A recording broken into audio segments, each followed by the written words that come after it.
There's far more bipartisan agreement on this than there used to be. There are a lot of people who are really, I think, convinced these days that this is not good. And so any progress begins with people saying, okay, what we currently have isn't working. Welcome to Unmasking Government Schools with Sherry Few, US Pie's weekly podcast that empowers parents to reclaim their children's education from government bureaucrats and social engineers, equipping you with the tools and resources needed to join the cause. Hello, everyone, and welcome back to Unmasking Government Schools with Sherry Few. I am your host again today, April Few. I'm in for Sherry.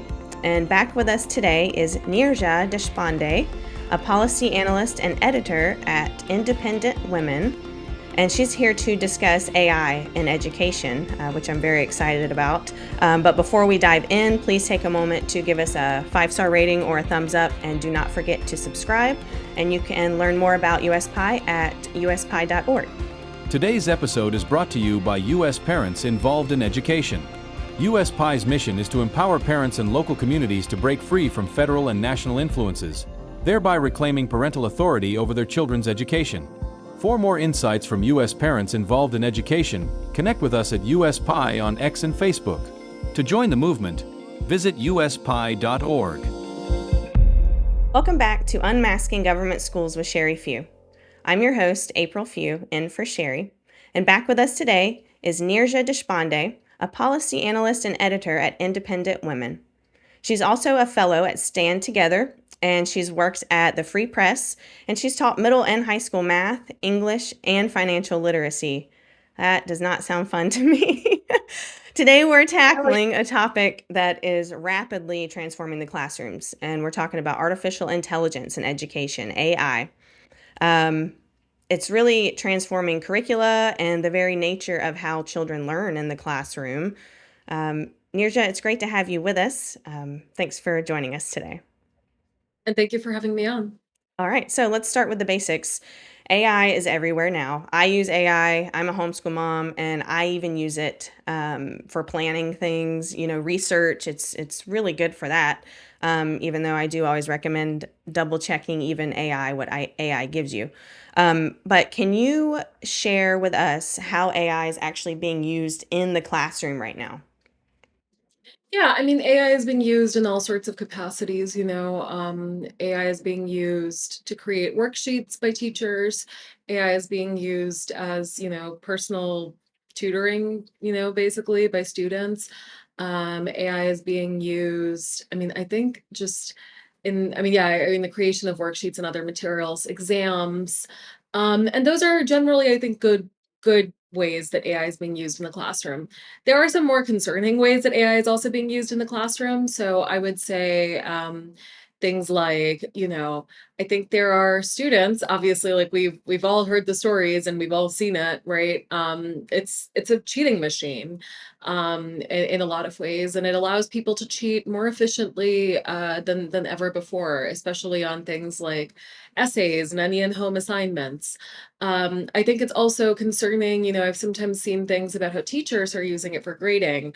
And that's really not great either, right? Because you can't have, an aside, you can imagine like a really silly scenario where a student is turning in an AI submitted paper and a teacher is grading a paper with AI. So then it's just two AIs talking with each That's other so and not, crazy. That's so crazy. right? So that's the sort of thing that we really want to avoid seeing in schools. I think most people understand that, that's not a good way to set a foundation educationally. I don't think it's how a healthy society runs. So we can't I'm I'm always a little bit concerned when people just write AI off completely, right? That's like writing off computers completely or smartphones completely. Like these things have their purposes, right? But it's how we use them, how discerning we are about them that matters ultimately. Right. And sounds like, from what you just said, it may be better for teacher use and administrative use rather than being used by the students. Because, like I said, I use it to create different things or just to tweak something here or there or even research. I definitely use AI a lot for research because it I do pulls. too. Hmm? Oh, I was saying I do too. Yeah, it pulls from everywhere, so why not, you know? But yeah, double checking is probably what needs to happen, even for AI. So great. I double check. Mhm. Oh, No, sorry. you go ahead. No, I was double checking, I mean, that sort of thing, right? Like, that's still human contribution, right? Like, that's still when you're using it for research, but then you're writing something on your own, like, that's I think that's completely acceptable, right? And students can use it for research too. And I of course, there are downsides, right? Sometimes I feel that way where I'm like, "Oh, in the process of doing the research, you learn different things that you don't if you just use a bot completely."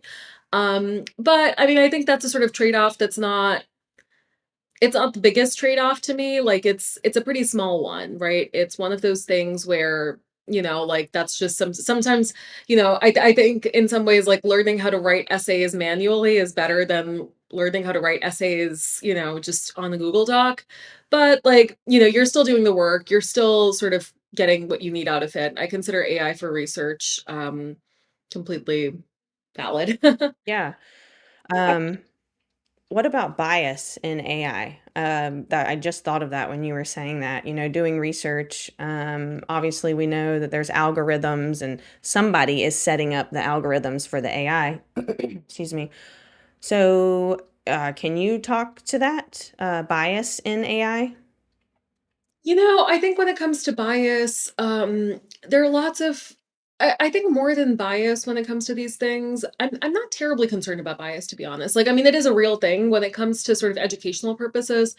I think it's not any more or less biased than like a Google search engine. I think like there's been all these issues with Google search engines being biased with I think the thing is you really have to be able to prompt it and you have to be able to prompt, okay, like, sometimes I'll be asking for something, on a controversial subject, right? Something that leans conservative. Mhm. I need research that, proves like I do a lot of work on, like pediatric gender clinics and sort of all the harms and abuses that have come out of those places. And so sometimes that can be hard to find if I just hit Google, right? It's really hard to find sources because the first sources you see are like very liberal, like Human Rights Campaign, ACLU, all these things that are saying, oh no, this is gender affirming care and it's like absolutely necessary. Which, I think both of us agree like is not true, right? Like that stuff is very, very harmful and damaging. But when it comes to AI, I've one thing I've noticed is, as long as I prompt it, like if I say like, oh, give me this from like a conservative perspective, it often does that pretty well. You just have to be able to prompt it. So in some ways, I actually think it's a little bit less bias prone than Google. Um, I think it's just the concern is if you start letting it do your thinking for you, at that point, even more than like political bias or cultural bias or anything, it's a machine, right? Sometimes it spits out nonsense. And that I think is like the greater concern. But like if you're using it the way you'd use a search engine, I think in some ways it's better, but it depends on how you're using it in terms of bias. Yes. I think you are exactly right, and that is a huge concern is the dependence on AI from young children. And I was looking at um, a Waldorf school in California in the Silicon Valley where tech executives send their children, and in grades K through 8, they literally don't even have technology. So, much less AI, they don't even have computers. They have a computer lab, but that not every child is getting their own Chromebook. And it says on their website that brain research tells us that media exposure can result in changes in the active nerve network in the brain, which affects such thing as eye tracking, a necessary skill for successful reading, and neurotransmitter levels, and how readily children receive the imaginative pictures so critical to learning. So they're saying that media exposure and screen exposure in young children is bad even without AI. Do you want to share your thoughts on that? Yeah, I mean, I agree. I think exposure without AI, like I mean, there's been work on education technology, ed tech, right? And there's been some recent research, some recent articles that have been showing how just most of it just isn't effective. I think it was in The Economist recently.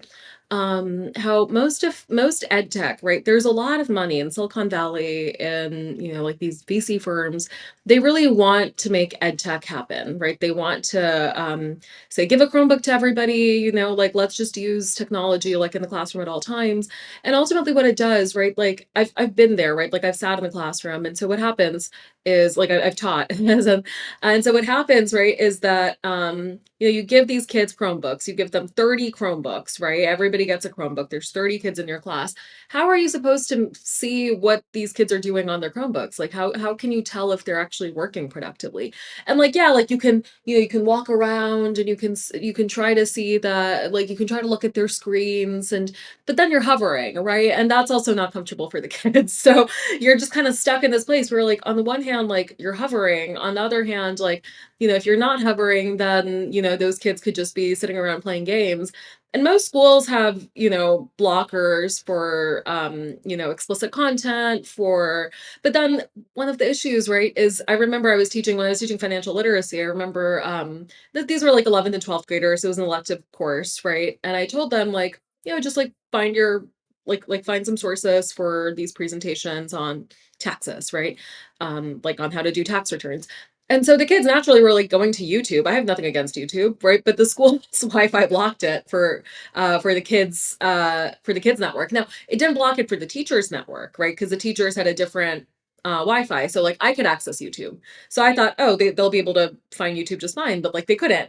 And I think it's completely reasonable that the school would block YouTube for kids, right? But then like so you have these sorts of overlapping concerns that just when you're a programmer in Silicon Valley and you're a venture capitalist trying to fund the next big academic endeavor in tech, you're not thinking about what the teacher in the classroom is thinking about, right? Because you aren't actually teaching kids in the classroom. You're thinking about, how is this product going to be productive? How is this product going to help kids? How is this product going to increase academic learning? How's this product going Like to make them more money is what I think. course. And like I don't think listen, like I'm a capitalist, right? Like I don't think there's anything wrong with being motivated by money. Like what I do think is wrong is when they don't understand that these innovations are often causing more harm than good and when they push them off on schools and classrooms, right? And so I think it's very important I mean I could go into a whole rant on what gets funded and what doesn't in the tech world and in the VC world, but one thing that's happening right now is that we have a lot of tech money, a lot of VC money, venture capital money going toward the least productive projects, right? Like it's often going toward like gambling apps, right? Sports betting, like all these sorts of things that are like money makers, sure, but they're not good for society. Or it's another DoorDash, right? It's another app to like deliver food to your door. And it's like how many of those could we possibly need? So there's a version of that in the world of education as well. And ultimately, I mean, I'm not against all technology in classrooms. I just think everyone needs to be smarter about it. And rather than saying, that Silicon Valley shouldn't continue investing in these projects, I actually think it should just be that schools should be more discerning about whose products they buy and how much they buy. That like there needs to be a better approach from schools in terms of what is actually working on the ground in the classroom, and that will hopefully there's like a positive feedback loop if that happens, and tech and investors will just go toward products that actually work. I don't think that is happening though, do you? No, right. Okay. Yes. Well, thank you for explaining that, because that is certainly a concern. And I don't think a lot of people understand. But we do need to take a short break. When we come back, I would like to ask you to share your thoughts on how schools practically engage with AI in the classroom. Don't go away. We'll be right back with Nirja Deshpande. For over 50 years, government schools have been dumbing down teacher preparation. Teachers in training are now ignorant of successful pedagogies. Instead, they are studying techniques that impede learning and condition children into political activism. Today, most colleges of education emphasize postmodern pedagogies, focusing primarily on technique. They neglect age-old but proven methods that are making a comeback in home-based and private schools. Classical learning based on the trivium is an easily understood model of child development that employs phonics, foundational arithmetic instruction, Latin, great literature, and cursive writing. U.S. Parents Involved in Education believes teacher preparation must be reformed to focus on knowledge and skills that truly help students learn. To join our movement, visit uspie.org and connect with us at USPie on Facebook and X. Welcome back to Unmasking Government Schools with Sherry Few. I'm your host, April Few, and back with us today is Neerja Deshpande. Neerja is a policy analyst and editor at Independent Women. We're here talking about artificial intelligence, and Neerja, I have a question. I was making notes while you were talking, and I remembered that there are Harvard studies that have been published that talk about brain development in a child, and that there's a period in a child's brain development called pruning. So there's a lot of rapid growth that happens in the brain when a child's very young. And then around the age of 9 or 10, the brain disposes of synods that aren't being used, kind of like use it or lose it. So if we have children who are depending on technology and AI for critical thinking, I mean, won't they be less, less developed, underdeveloped brains if this Harvard study is true? Oh, absolutely. I mean, I really think, and that's happening all over the place. I've seen it happening in adults too, right? Like adults losing their own critical brain function because they can't do things without AI anymore. I know people who have broken up with their boyfriends and girlfriends using AI, like crazy stuff. Like, I mean, it's gotten really, really weird. Yeah, yeah, yeah. I don't know if you've seen that. No, I haven't. But it does not surprise me. Yeah, but Okay. like, seen. Yeah, yeah. So I guess I don't see AI going away. I see it becoming, honestly, in education more problematic because of how you described earlier. The people making these decisions are not the people that should be making these decisions. And a lot of the times they're not thinking about the child and the teacher in the classroom or the family or the parent or just the child in general. They're thinking about 10 or 15 other things, including their bottom line. So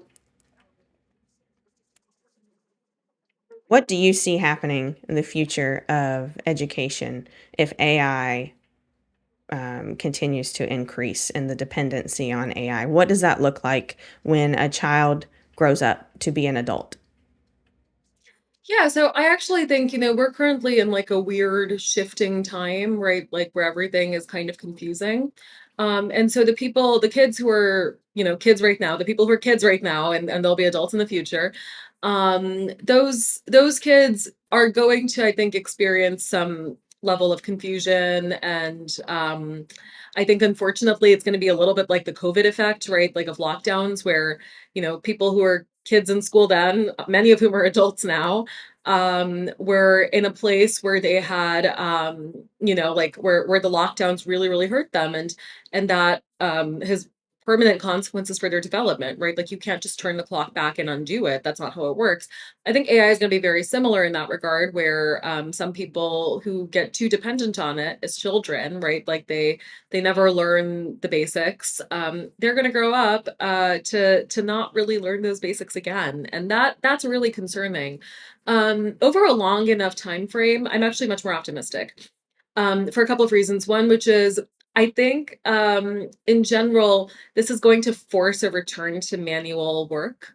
So I think it's going to push people away from homework, or like it's going to make homework less important, which is how it used to be, right? Like I think schools give out much more homework than they used to. I think now, if they can give out less homework, that's not a bad thing necessarily. Um, So I think I think the push away from importance being solely on homework toward more importance on in-class assignments, on tests. There's been a big pull away from making tests important, which I also think has been a bad trend. Tests actually measure somebody's knowledge of something. So I think we'll just be going back to more old school pre-technology norms. I do think some things will continue to like AI will continue to be used in the classroom in some ways, right? It'll be continue to be used to create worksheets, to create other classroom materials. And I think, like for research purposes, right, as we were saying, like that's a really good use of AI. But the problem is, right, when you have like when you have AI outside of those capacities and when you have AI constantly in the classroom, like just always on the computer, I actually again like I think in some ways, like in a weird way, it's just going to force us away from all education technology. And as I sort of said before, like I just think most education technology, even prior to AI, has like not really delivered on its promises. So again, like it's going to be on the schools to resist the marketing techniques of these companies. It's going to be up to schools to resist the sort of temptation of like, it's easier, like let's just do what's easy. Um, but I feel much more optimistic than I, would have felt, a couple of years ago, honestly. Nice. I think schools also, it seems to me, they love the new trends and fads in education, the different programs. They always want to try the new programs. And it's like, guys, can we just get back to what worked for hundreds of years? um, so, yeah, definitely. And also, I made note of what you said about that you can't turn back the clock. You can't. And so we're talking about real humans here. Every child is a real person that's going to grow up to be an adult. This is not just, uh, just talking about um, random stuff. These are real people, and you cannot go back to the childhood after the child's already grown up and had an improper brain development. You just can't redo that. So it's really important for parents to take responsibility and do what they know is best. Nirja, can you tell us what parents can do? What can parents do who are concerned about the overuse of AI or the inappropriate use of AI in the classroom? What can they do? What if they don't want AI at all in the classroom? What can they do? Yeah, I mean, I think what they can do first of all is control the home environment as much as possible, right? Try to get their kids to read, on their own and actually develop the sort of brain muscles, right, needed to sustain that level of attention. They can help kids they can sort of make sure that their kids are doing math manually. They can try to get their kids to do as much manually and off the computer, so away from the temptation as possible. And so that's at home, right? So I think that ultimately matters more than school. I think as much as school matters, being able to like keep that environment of academic integrity at home is actually going to be like in some ways a bigger concern with the advent of AI, right? Like how can we make sure that um kids are actually like holding themselves to a high standard, and that's really that comes from some level of instruction and guidance, um, first and foremost from parents. um, I think looking at schools, insofar as like parents, I mean it's the same as it always is, right? Like you just kind of have to go to the school, you have to ask the teacher how much how much AI is being used. You have to like sort of like actually look at the curriculum, take it up with administration or the school board if it comes to it, right? I mean, the same basic things the parents have been doing in the parental rights movement in general, I think will just keep continuing. When it comes to things like AI, I also do again like I think in general I'm a little bit more optimistic about AI than I am. I mean, about how schools will respond to AI than I am about how schools have responded to a lot of things in the past. I just think because AI is just such a game changer that it's really going to force schools to reevaluate. And I actually think, the schools that care about academic integrity, the schools that care about ensuring that kids are doing their own work and learning at least a little bit, are actually like going to turn away from AI as much as possible and ensure that, because I think really the biggest concern is cheating, right? Like I think that's that's what it makes AI makes really, really easy to do. And those schools want to deal with that. I think you just pitched an ad for homeschooling. Yeah. When No, you go down that list, it's like, okay, the parents, you got to stay on it, be at the schools. When they get home, you have to basically re educate them from what they learned at school or detox them from the screens and do homework. What in the world are we doing? It's crazy. Yeah, the schools have gone completely rogue. They're way out of hand. They're, and I don't mean all the teachers, I mean the school system it needs to be torn down and started from the bottom up again. My goodness. Um, but you're listing out the reality of the situation though, because parents, and I have not met a parent who doesn't care about their child, care about their children, want them to be educated. They want them to succeed. Um, but it sounds like a lot to stay on top of it. I just get, feel anxious just thinking about that. Man. I agree with that, but I will say, I mean, like, I do see a lot of schools actually pulling back from tech in general, right? Like a lot of states are putting in smartphone bans. So I'm a little bit, I'm honestly more optimistic about about this than you are, right? Like I really think, like when it comes to school boards and I mean, like that's if a school's like really, really out of hand. And like some I'm sure are, right? Like some places are going to be that way. But the places that are kind of off the rails when it comes to AI have been off the rails when it comes to tech in general. And I think a lot of schools these days are really turning away from tech. Like so I don't know. I mean, like I think the trend is actually toward more of like what Jonathan Haidt has been advocating for, right? I remember one of the schools I was working at had like it was like the summer after I left, but the book that they'd suggested was Jonathan Haidt's book, as like a faculty like read together book. So I do think, and that was like a very, very progressive school, I would say. So I think, I don't think it's all bad. I really don't. And like, of course, like there are issues in education. There are parental rights issues in education, including when it comes to AI. But like I really think the AI concern is going to be more like more at home, more when you have the computer and you don't have anybody sort of looking over you and seeing are you actually doing the math problem, or are you just using a calculator to do it, right? Are you actually writing the paper, or are you just using ChatGPT to do it? Like Yeah. that I think is where the rubber actually meets the road. Yeah, that is the big concern because then children really aren't even using their brains. So totally, totally. Um, well, we're going to take another short break, but don't go away. When we come back, I'm going to ask Nirja two questions that we ask of all our guests. State certification requirements for government school teachers are often rigid and standardized, but they do not always guarantee effective teaching.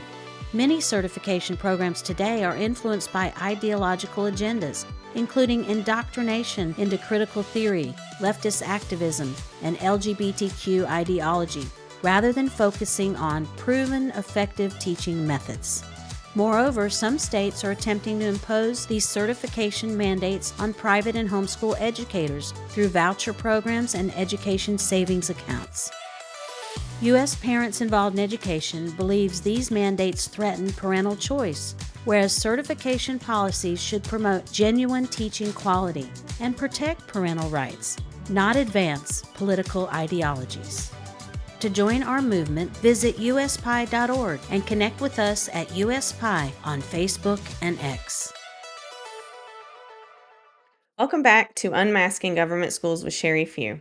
I'm your host, April Few, in for Sherry today, and we're back with Nirja Deshpande. Nirja, um, I kind of want to give you just a minute to tell the audience anything that you want to tell them about AI in the classroom that you didn't get a chance to. Yeah, I mean, I think we've talked about, I mean, there are a lot of negative sides, right? I really just think, as little computer time in the classroom itself, is ideal, right? And I think with AI, that's especially going to be true. But I do think, when it comes to things like personal tutoring, right? Like if you're stuck in math, right? Like it might be a good thing for kids to be able to like use AI to help them come up with some problems and sort of guide them through problems. So I think that's something that people can do at home. And again, like that to me is going to be the bigger question, like how it's used in the classroom is should be limited as much as possible. But outside the classroom, like when it comes to actual day-to-day life, like again, like what I've been concerned about more in general, like looking at people around me, including, like teenagers, is how many people are using AI for just everything.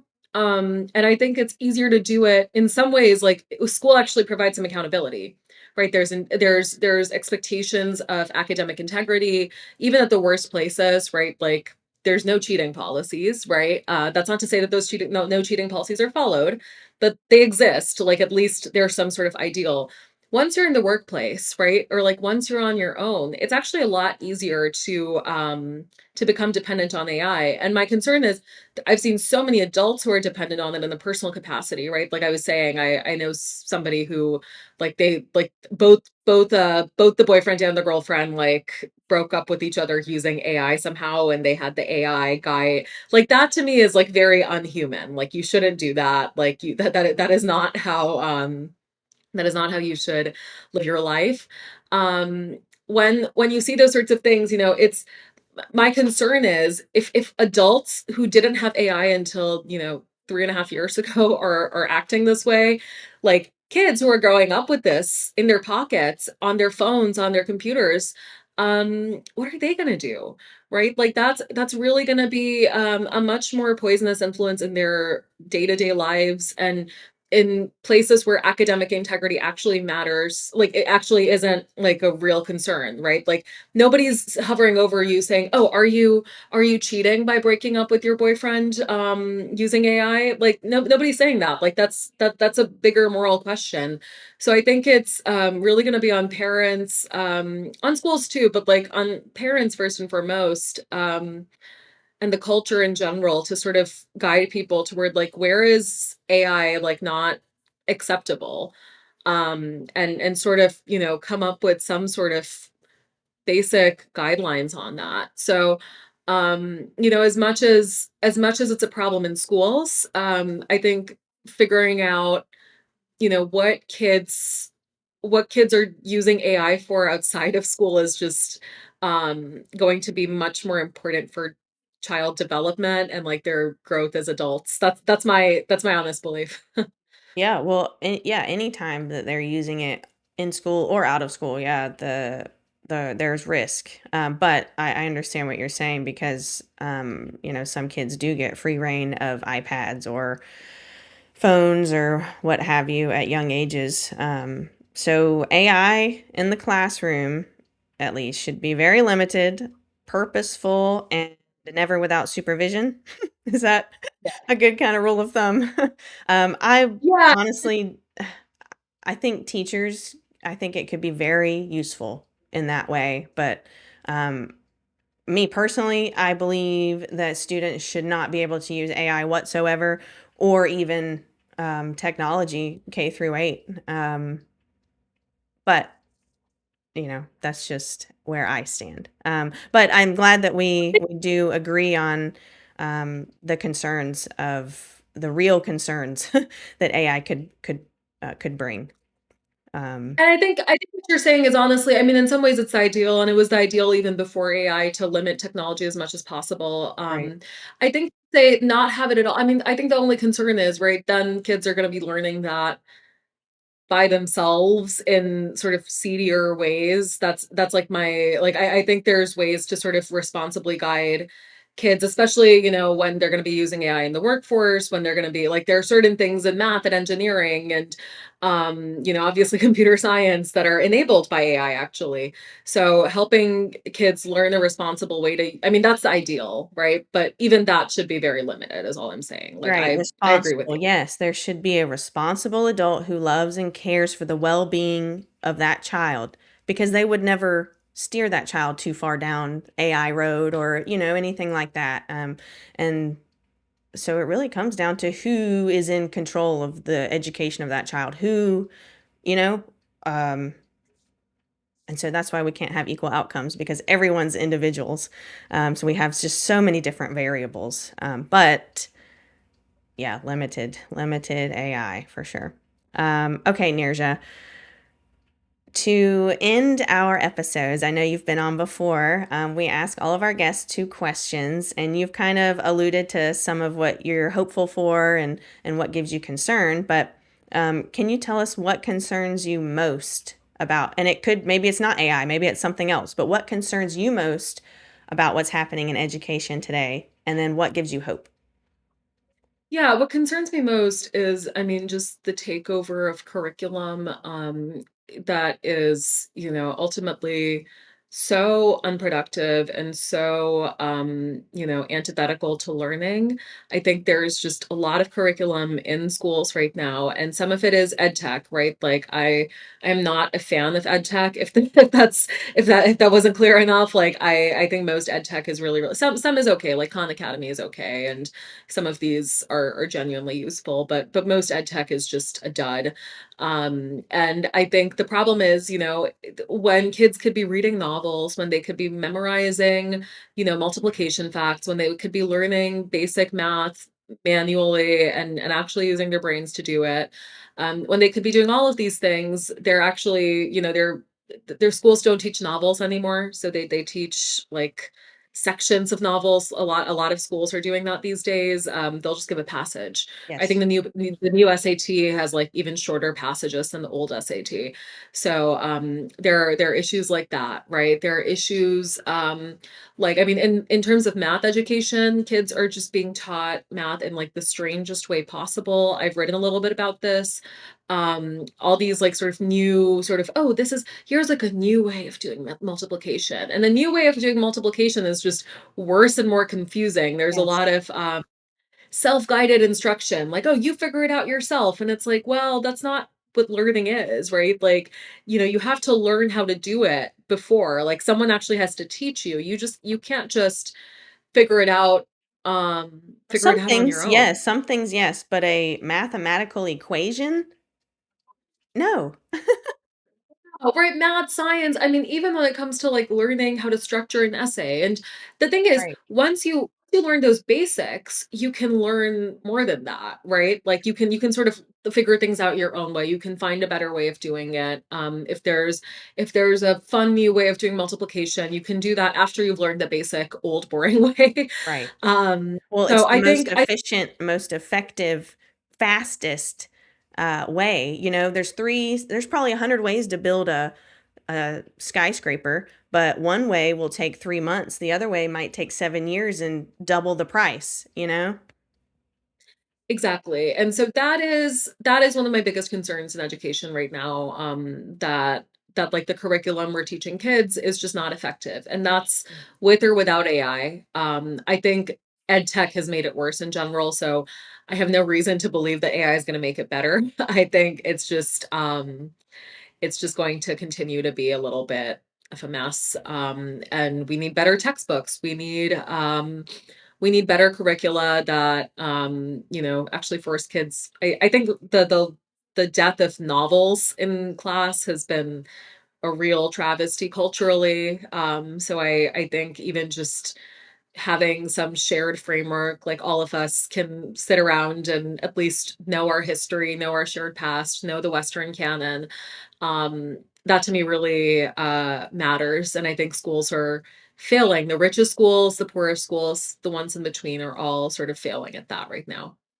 Oh, for sure. They're even teaching the opposite, anti-American, anti-Christian, anti-anything like that. So, absolutely. Okay. Do you want to share what you're hopeful for? What are you most hopeful about?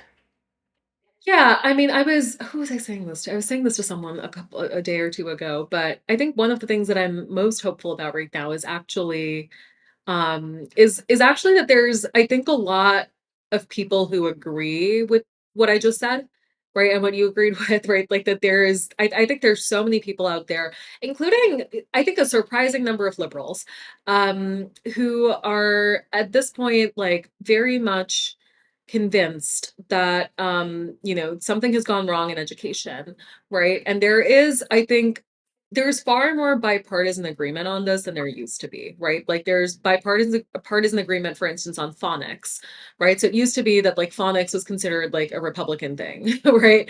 Now, Massachusetts unanimously and with opposition to, I'm from Massachusetts, with opposition to, like from the teachers union, decided, like the state legislature is very much controlled by Democrats, but it decided to, promote phonics instruction. And so it actually, like, and the teachers unions there are so powerful. So I was very surprised that they just, despite the opposition from unions like Massachusetts, said yes to phonics and said yes to science of reading.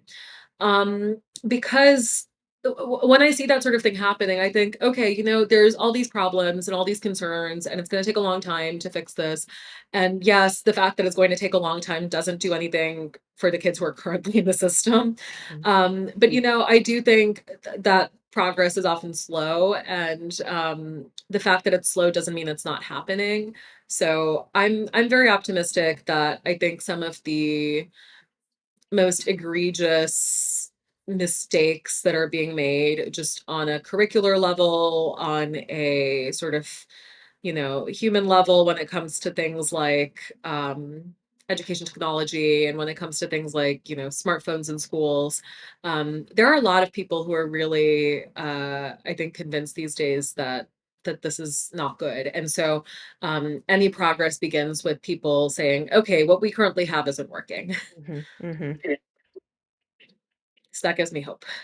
Yes, wonderful. I had something I made a note while you were talking and completely forgot what I was gonna, piggyback off of.